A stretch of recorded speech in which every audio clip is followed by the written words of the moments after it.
Chronique du temps qui passe. Chronique du temps qui passe, un regard inquisiteur sur une facette de notre société.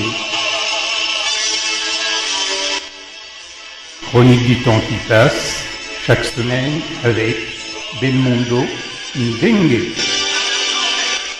Bonjour, bonsoir, au microphone Belmondo Ndengue. Bienvenue à la troisième parution des Chroniques du temps qui passe, votre nouveau rendez-vous hebdomadaire. Notre regard est porté cette semaine sur Facebook, la plus populaire des applications, cette grande place publique visionnée par pas moins de 3 milliards d'individus à travers la planète. Commence en février 2004 quand un certain jeune étudiant de Harvard, Zuckerberg, lance Facebook après les déconvenus de FaceMash en 2003.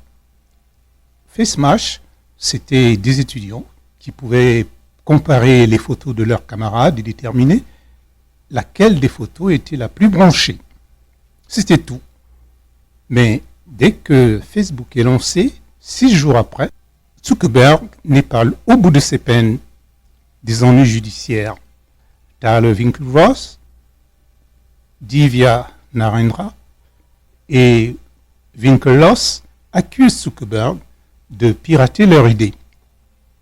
Pour couper court, l'affaire se termine au tribunal, mais un arrangement est fait. Zuckerberg doit déverser la rondelette somme de $20,000 états-uniens pour s'approprier le nom de domaine Facebook. Et l'aventure commence. Succès total et aujourd'hui, Facebook compte près de 3 milliards d'utilisateurs mensuels. Les ressortissants de nombreux pays d'Afrique, d'Amérique du Nord, d'Amérique du Sud, d'Asie et de la Caraïbe sont connectés à Facebook. Cette grande place publique véhicule des millions de messages, textes, audio et vidéos. Certains intervenants sont devenus de véritables stars continentales dans leur zone géographique. Comme pour les autres applications, il y a des produits de qualité qui nous informent et nous permettent de découvrir les différentes facettes du monde d'aujourd'hui. Mais tout n'est pas excellent sur Facebook. Certains utilisateurs postent des informations sans intérêt pour le grand public. Tenez, parler par exemple d'une migraine qui nous agace depuis une semaine, ou encore poster des images en tenue d'Adam et Ève, ne peuvent que susciter quelques grincements de dents. Mais Facebook, ça marche, ça permet aux gens de se connecter. Il y en a qui ne sont pas connectés, car ils ne veulent pas s'exposer, ils sont prudents.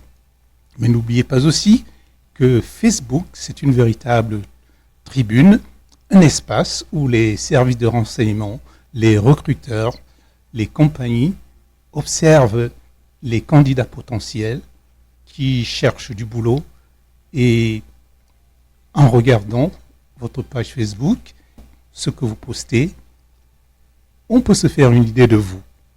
On peut voir si vous êtes un extrémiste ou alors vous êtes peut-être vous avez un penchant littéraire, ou bien vous aimez la politique, ou bien vous décriez certains gouvernements, etc., etc. Ça se voit. Et parfois, ça défavorise les auteurs de ces posts, mais ils ne le savent pas.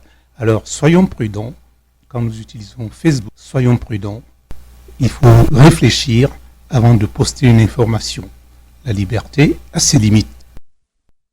Pour préparer cette émission, nous avons fait des recherches sur Internet, mais nous avons aussi apporté notre propre style dans la rédaction de cette émission et nous avons fait également des analyses tout à fait personnelles. Chronique du temps qui passe. Chronique du temps qui passe, un regard inquisiteur sur une facette de notre société. Chronique du temps qui passe, chaque semaine avec Belmondo Ndengue.